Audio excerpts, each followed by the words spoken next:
In today's video, I'll show you how to change the font in beautiful.ai. First, search for beautiful.ai in your browser and log into your account.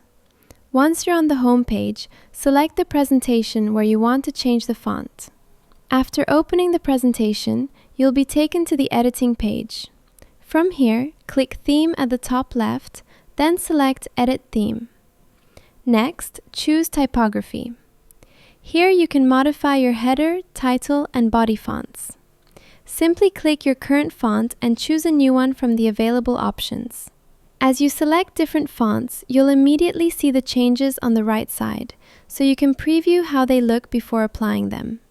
If you prefer a custom font, you can also upload a font. To do this, click Upload Font, then select Add Fonts, and choose the font file from your device. Once selected, click Create Font Family, and it will appear in the font options you can use. Now, choose the font you like for each section. You can also adjust the font scale, anywhere from 100% to 150% depending on your preference. Once everything looks good, click Update Presentation Theme, and your presentation will update automatically. And that's it! That's how you change the font in beautiful.ai.